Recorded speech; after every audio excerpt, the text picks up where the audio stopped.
열대야로 우리가 힘들어했는데 오늘 아침에는 영상 15도까지 날씨가 싸늘해진 느낌을 받습니다. 이제 얼마 남지 않은 늦더위 잘 감당하시고 이 결실의 계절을 통해서 더 여러분들의 삶이 풍성해지기를 주의 이름으로 축복합니다. 오늘 본문의 말씀은 예수님께서 가버나움에 가셨을 때에 예수님이 오셨다는 소문을 듣고 많은 사람들이 예수님께 몰려와서 한 집에 안에는 물론이고 밖에까지 사람들이 응신할 수 없도록 가득 모이게 됐습니다. 근데 바로 그때에 한 중풍병자를 4사람이 들것에 메어 가지고 와서 사람들이 많아서 예수님 앞에 나갈 수 없으니까 지붕에 올라가서 지붕을 뚫고 예수님 앞에 상을 내렸을 때에 예수님께서 하신 말씀이 5절에 기록되어 있습니다.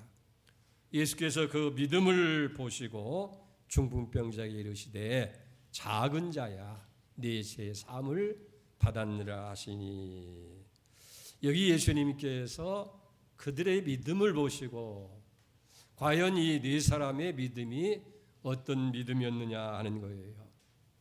남의 집 주인의 허락도 없이 지붕에 올라가서 지붕을 뚫고 또 사람들 앞에 예수님을 달아내리는 그 자체가 재물을 파괴한 것을 떠나서 도덕적으로도 윤리적으로도 이해가 안 되는데 예수님께서 그들의 행동을 칭찬하신 거예요. 뿐만 아니라 그들이 목적하고 소원했던 그 소원까지 다 이루어졌다 하는 거예요. 그것은 바로 이 4사람의 행동 속에 위대한 신앙이 숨겨져 있음을 주님께서 보셨기 때문이라는 거예요. 과연 그렇다고 한다면 믿음이라는 것이 무엇입니까? 우리는 흔히 믿음이 한 사람의 신념으로 생각하는 경우도 있지만은 한 사람의 신념이나 또 그가 가지고 있는 바른 그런 행동에 기인한 것이 아닙니다. 성경은 믿음에 대해서 이렇게 정의를 내립니다. 히브리서 11장 1절에 보면 믿음은 바라는 것들의 실상이요 보이지 않는 것들의 증거이니, 다시 말하면 믿음이라고 하는 것은 보이지 않는 세계를 본 것처럼 확신하고 그 확신에 따라서 행동하는 것이라고 얘기할 수가 있어요. 우리는 이 본문 말씀 속에서 4사람의 행동을 통해서 우리가 배워야 할 믿음의 놀라운 위대한 신앙의 요인이 들어있다는 것을 예수님께서는 그들의 행동을 보시고 알았다고 하는 사실이에요. 그리고 그 믿음을 예수님께서 칭찬하셨습니다. 특별히 그들의 행동을 보시고라고 말씀하지 않고 그들의 믿음을 보시고라고 오늘 성경은 그렇게 기록하고 있습니다. 여러분, 여기서 바로 이 점이 중요한 줄로 믿습니다.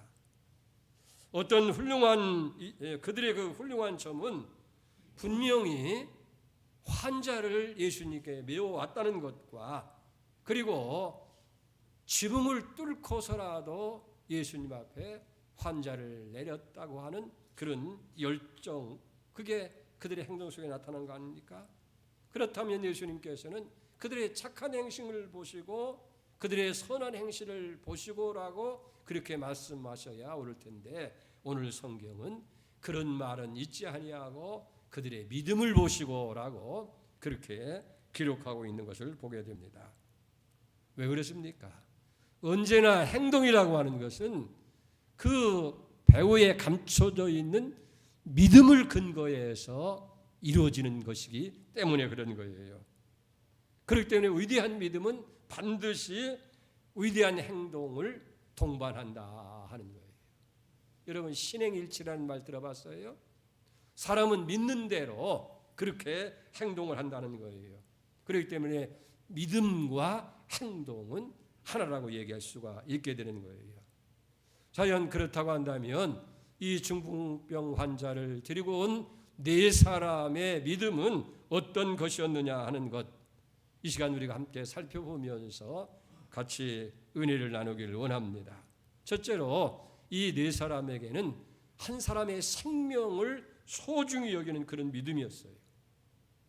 여러분, 오늘 본문 속에 나타나는 이 사람, 남의 집을 불법으로 침입했을 뿐만 아니라 파괴하는 그런 사람들이었어요. 그러나 저들의 마음속에는 병으로 죽어가고 있는 한 사람의 생명이 그 무엇보다도 소중했다 하는 거예요. 그렇습니다. 한 사람의 생명이라고 하는 것은 온 우주를 주고도 바꿀 수 없는 소중한 하나님의 피조물이라 하는 사실이에요. 여러분, 하나님께서 천지 만물을 창조하실 때에 인간을 죄하고 어떤 것을 위해서라도 손소수고하지 않았어요. 빛을 만들 때도 빛이 있으라고 말씀할 때에 빛이 만들어졌고, 해와 달과 별을 만들 때에도, 그리고 우주 안에 있는 모든 것을 다 만들 때에도 다만 말씀을 통해서 만드신 거예요. 그러나 우리 인간은 지으실 때에 친히 흙을 빚어서 우리 육체를 만드시고, 그리고 그 코에 생기를 불어넣어서 생명이 되게 하셨다. 이게 인간을 만드신 성령의 가르침인 줄 믿습니다. 여러분, 그뿐입니까? 창조물 가운데에서 그 물건이 못 쓰게 되었을 때에 다시 갱신하려고 한 일이 없어요. 심지어는 천사가 타락하여 사탄이 되어도 하나님은 그 타락한 천사를 구원하려는 어떤 시도도 계획도 한 일이 없는 것을 우리가 보잖아요.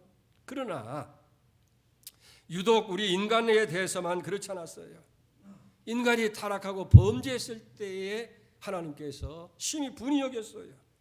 그리고 인간을 위해서 구원의 계획을 세우시고, 친히 하나님이 인간의 몸을 입으시고 이 땅에 오시고 우리의 죄를 대신해서 십자가에서 못 박혀서 대속의 죽음을 죽어주심으로 우리 인간을 구원하셨다 하는 거예요.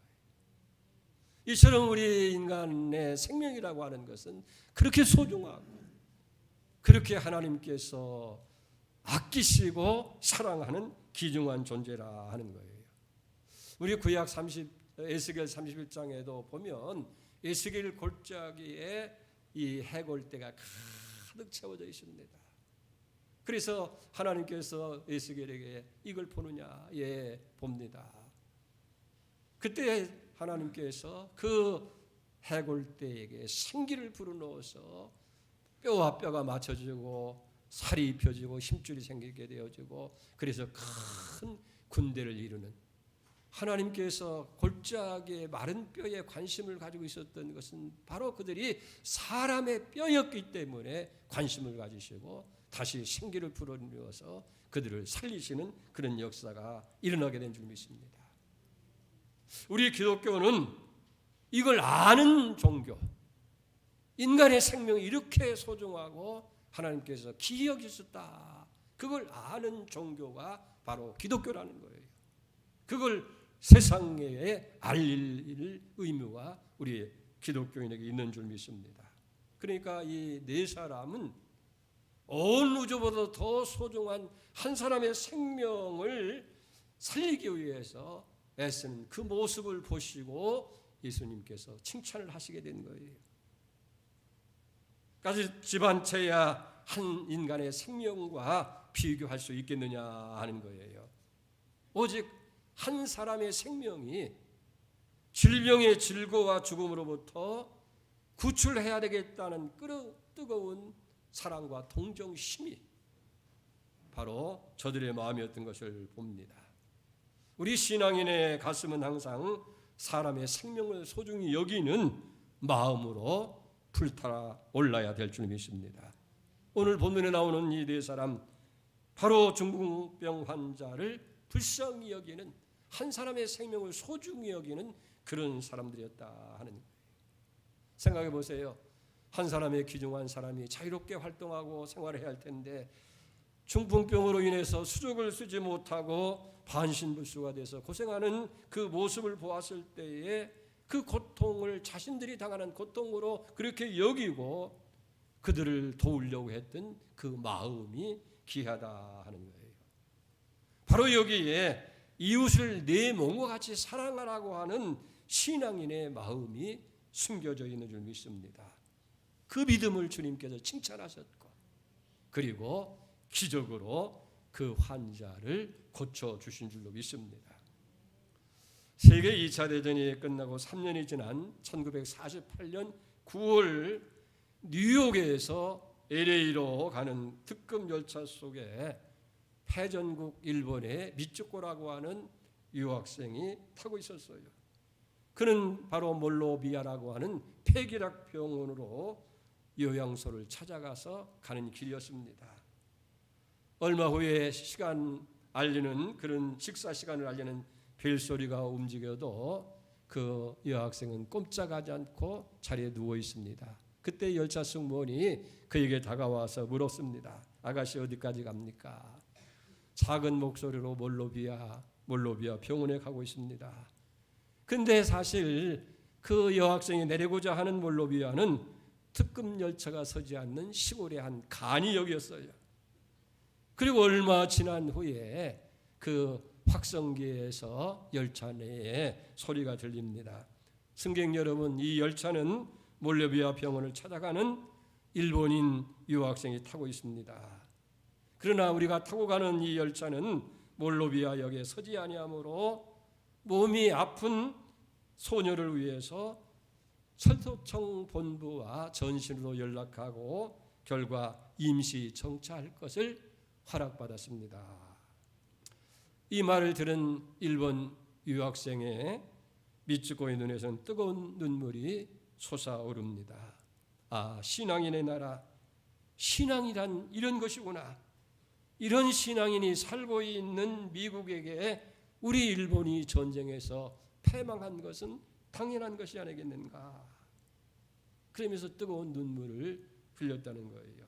열차가 몰로비아역에 정착했을 때에 구급차가 준비되어 있고 기차에서 내리는 그 미츠코를 향해서 많은 사람들이 창문을 열고 그렇게 했다는 거예요. 빨리 나으세요. 용기를 가지세요. 힘을 내세요.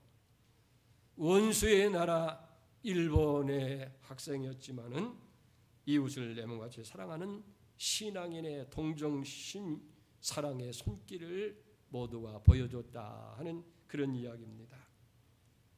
바로 이런 믿음이 한 생명을 구원하는 기적을 가져오게 만들었다 하는 거예요.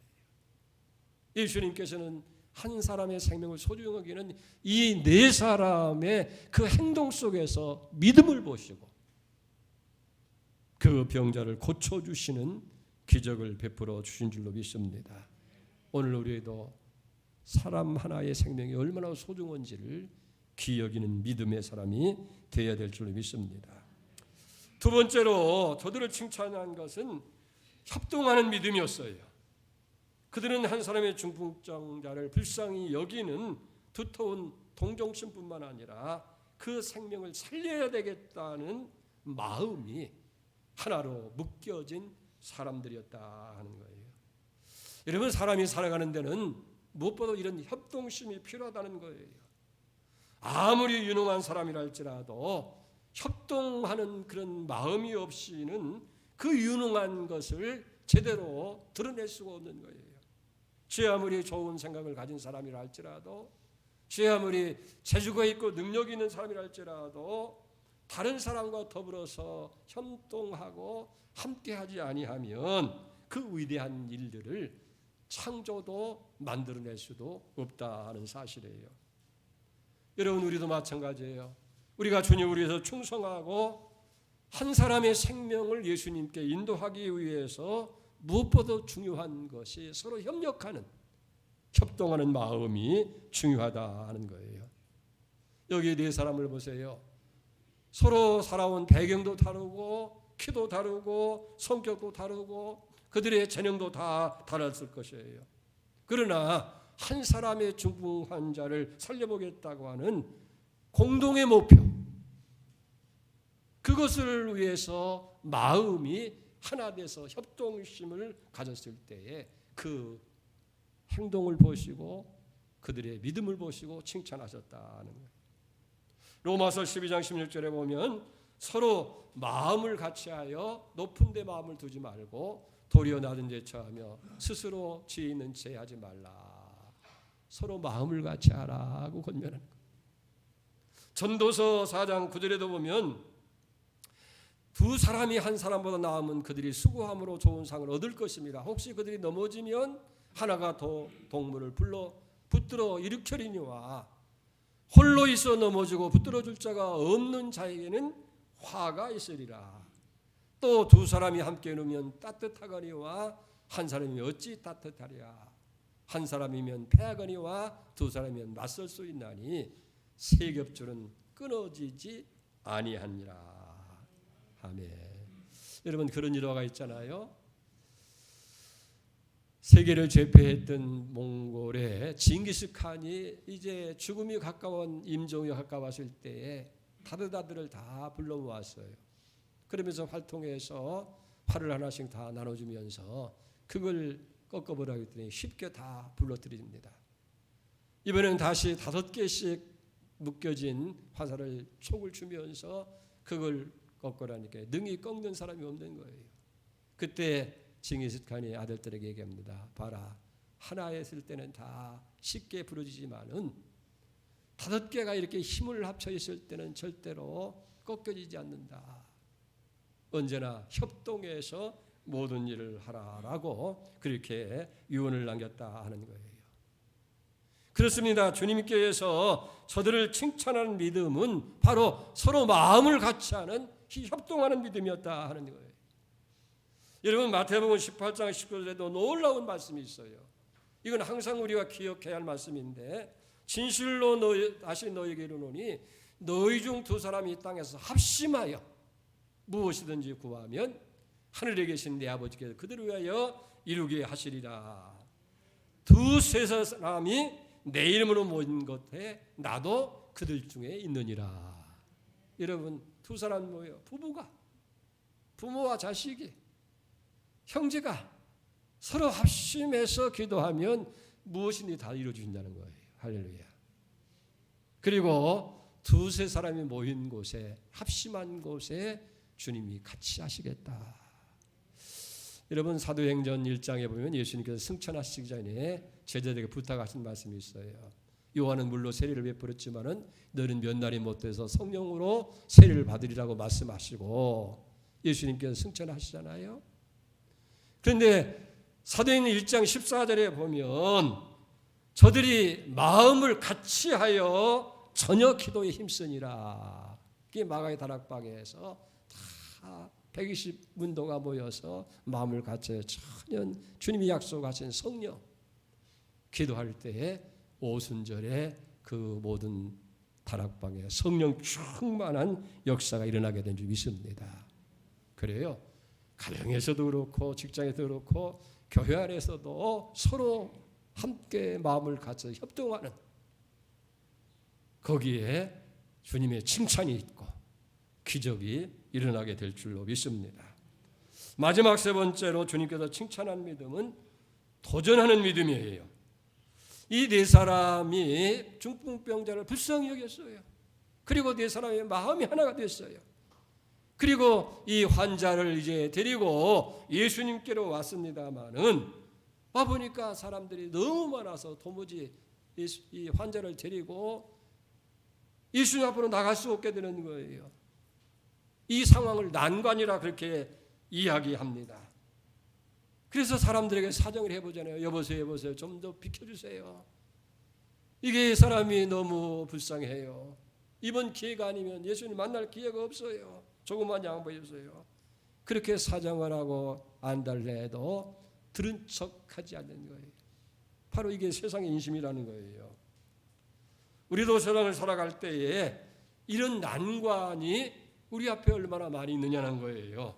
선하게 살아보고 정직하게 살아보고 진실하게 살아보고 하나님 뜻대로 살아보려고 결단해보지만은 그때마다 우리 앞에 부딪히는 그런 난관, 그런 장애물이 언제나 있다는 거예요. 그래서 사람이 애쓰고 수고하다가 난관 때문에 어떻게 해요? 모처럼 가졌던 그 마음, 그 결심, 그 다짐 결국은 포기하고 낙심하게 되는 거예요. 여러분, 낙심이라고 하는 것은 난관을 극복해 나가는 데 있어서 마치 그 난관 앞에 항복하는 것이나 다름없다는 거예요. 우리가 이런 낙심하는 마음을 가지고 있는 한 절대로 그런 어려운 환경을 극복할 수가 없는 거예요. 여러분, 우리가 특별히 기억할 건 뭐냐면 사탄은 언제나 이런 난관을 이용해서 우리 마음속에 낙심이라는 것을 심어주는 거예요. 그리고 이런 낙심은 결국은 두려움을 가져오게 되고 공포심을 갖게 되고, 그래서 도전하기보다는, 해보려고 애쓰기보다는 도망치려고 하고 피하고 싶은 약한 마음이 가져오게 되어진다 하는 거예요. 그래서 이런 어려움과 난관이 닥쳐올 때에 우리는 불안해하거나 낙심하거나 두려워하지 말고 담대한 믿음을 가지고 도전해야 된다는 거예요. 자, 성경이 뭐라고 말씀합니까? 히브리서 10장 38절 39절에 보면 오직 나의 의인은 믿음으로 말미암아 살리라. 또한 뒤로 물러가면 내 마음이 그를 기뻐하지 아니하리라 하셨느니라. 우리는 뒤로 물러가면 어떤 결과가 와요? 멸망할 자가 아니요 오직 영혼을 구원하며 이르는 믿음을 가진 자라. 아멘. 의인은 믿음으로 말미암아 산다고 얘기하고, 우리는 뒤로 물러가는 것 하나님 기뻐하지 않는다는 거예요. 왜? 물러가면 결국 망하는 거예요. 그렇기 때문에 우리는 도전하는 믿음을 가지고 나가는 믿음을 가진 사람들이라는 거예요. 믿음이라고 하는 것은 바로 도전이에요. 그걸 다른 말로 얘기하면 세상에서는 모험이라고 해요. 우리 신앙인은 도전, 믿음을 가지고 전진하는 것이고, 세상 사람들은 한번 모험해보자, 그런 얘기입니다. 여러분, 우리 앞에 닥친 난관은 우리에게 도전을 요구하는 줄 믿습니다. 도전해보시라 그 말이에요. 이 도전 없이는 주님의 기적을 볼 수가 없는 거예요. 오늘 여기 네 사람은 이 난관 앞에서 어떻게 했는지 본문을 보십시다. 4절. 무리 때문에 예수께 데려갈 수 없으므로 그 계신 곳에 지붕을 뚫어 구멍을 내고 중풍병자가 누운 상을 달아내리니, 사람들을 만나 도저히 예수 앞에 갈 수가 없잖아요. 사정을 하고 안달내봐도 애원을 해도 안 되니까 그냥 포기하고 물러선 것이 아니라 지붕으로 올라갔어요. 유대 사람들의 집은 대개 지붕을 평평하게 만들었어요. 왜냐하면 그 위에 가서 기도도 하고 그 위에 여러 가지 물건도 쌓아놓기 때문에. 그래서 올라가서 이제는 어떻게 해요? 그 지붕을 뚫고 상에 줄을 매달아서 예수님 앞에 데려내리는, 이게 믿음의 도전인 줄 믿습니다. 여러분, 그러나 지붕을 뚫는다고 하는 것, 남의 집을 가서 파괴한다고 하는 것 쉬운 일이 아니에요. 주인이 그것 보고 가만히 있겠어요? 야단 법석이고 난리를 치겠죠. 또 지금 거기에 수많은 모여있는 사람들이 지붕을 뚫을 때 가만 살금살금 뜯었겠어요? 급한데 그저 막 망치로 두드려 부시든지 소리가 나고 쿵쿵 소리고 부스리가 떨어지고 난리가 나니까 사람들이 뛰쳐나와서 소리 지르고 야단 법석일 거 아니겠어요? 모르기는 몰라도 큰 소동이 일어났을 거예요. 특별히 2절 하반절에 보니까 예수께서 그들에게 도를 말씀하시더니, 이 도는 뭐예요? 말씀도자. 이게 말씀하시는 거예요. 예수님께서 많은 무리를 모아놓고 지금 예배하는 거예요. 설교를 하는 거예요. 그래서 모든 사람이 다 조용히 귀를 기울이고 예수님의 말씀에 이제 듣고 있는데, 정말 그 말씀에 다 집중하고 있는데 갑자기 우르르 소리가 나고 막 먼지가 나고 가루가 떨어지고 부스러기가 막 예수님 앞으로 쏟아지고 사람이 쏟아질 때 이 사람들이 어떻게 했겠느냐 하는 거예요. 이 지붕을 뚫던 행위, 어찌 보면 무모한 도전이에요. 저들이 저지른 행위라고 하는 것은 일말의 예의도 없고 윤리 책임의식도 없고 마치 불안당 같은 그런 행동이었어요. 그런데 저들의 행동을 보시고 예수님께서 책망하시게 한 것이 아니라 5절을 다시 보세요. 예수께서 그들의 믿음을 보시고 중풍병자에게 이르시되 작은 자야 내 죄 사함을 받았느니라 하시고, 또 11절에 보면 내가 네게 이르노니 일어나 네 상을 가지고 집으로 가라 하시니, 이제 상황이 완전히 바뀌어졌어요. 여러분, 집에서 출발할 때는 얼마나 불안했겠어요. 한 사람이 고통당하는 그 고통을 네 사람이 가슴에 안고 어떻게 하면 이게 도움을 줄까. 저들은 마음을 같이 해서 예수님에 도착했지만은 수많은 사람들이 도무지 예수님 앞에 나갈 수 없는 그 모습을 보면서 아마 절망할 수밖에 없을 거예요. 그러면서 남의 집을 파괴할 때 이 집값이 얼마나 될는지, 우리가 감옥에 갇혀서 이제 고통을 당할는지, 그런 생각들로 수없이 있을 거예요. 그러나 예수님께서 그들의 믿음을 보시고 네 제3을 받았다고 하시고 이 환자에게 네 상을 들고 걸어가라고 하는 말씀이 선포되었을 때에 12절을 보세요. 그가 일어나 그 상을 가지고 모든 사람 앞에서 나가거늘 그들이 다 놀라 하나님께 영광을 돌리며 이르되 우리가 이런 일을 도무지 보지 못하였다 하였더라. 이 엄청난 기적이 이루어지기 전까지만 해도 저들은 불안당이었어요. 사탄의 모습이었어요. 예수님 말씀을 방해하는 사탄이었고 흉악한 주인들이었습니다마는, 그러나 예수님의 명령을 받고 중풍병자가 일어나서 상을 들고 걸어갈 때에 상황이 완전히 바뀌게 되는 거예요. 모든 사람들이 다 조금 전까지 소리 지르던 사람들이 다 일제히 박수를 치고 할렐루야를 외치고 하나님 앞에 영광을 돌리는 그런 놀라운 일이 일어나게 될 줄 믿습니다. 여기서 중요한 건 뭐예요? 예수님의 관심이 어디에 있었느냐 하는 거예요. 바로 이 네 사람의 믿음에 있는 줄로 믿습니다. 그래서 11에서 11장 6절에 보면 믿음이 없이는 하나님을 기쁘시게 하지 못하나니 하나님께 나가는 자는 반드시 그가 계신 것과 그가 자기를 찾는 자들에게 상 주시는 이심을 믿어야 할지니라. 우리는 하나님 앞에 나올 때마다 믿음이 있어야 하나님을 기쁘시게 할 수 있다는 거예요. 그 믿음은 어떤 믿음이에요? 굉장한 믿음이 아니에요. 하나님이 분명히 살아계시다는 믿음, 그리고 하나님의 무엇이든지 우리가 구할 때 응답 주시는, 상 주시는 하나님을 믿어야 된다는 거예요.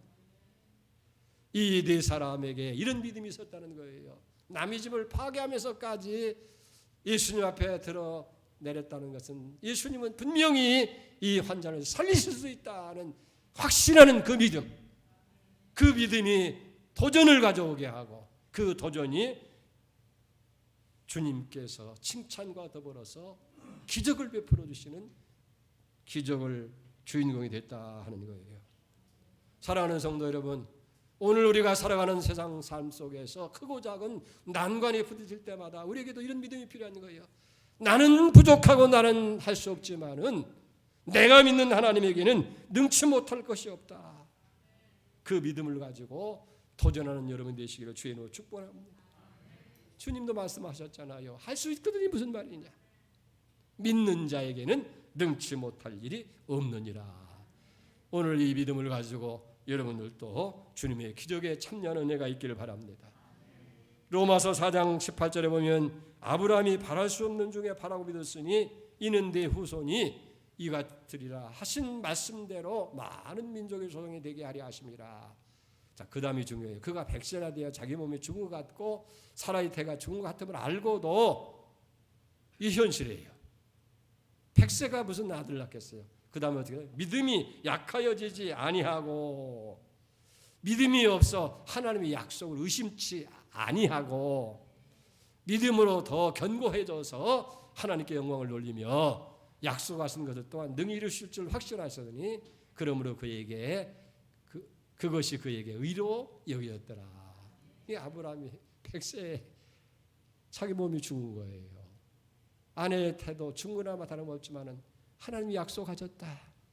내 자손이 하늘의 별처럼 바다의 모래처럼 많겠다 하셨기 때문에 그 약속을 믿은 거예요. 그러니까 믿음이 약해지지 아니하고 자기 모습 때문에 약하지 않고 또 하나님의 약속을 의심치 아니하고 하나님 분명히 그 약속을 이룰 것이라는 그런 확신을 가지고 그가 믿음으로 하나님이 나갈 때 그걸 의로 여기시고 백세에 이삭을 주시고 그 후손들이 하늘의 별처럼 땅의 만처럼 많게 한 줄 믿습니다.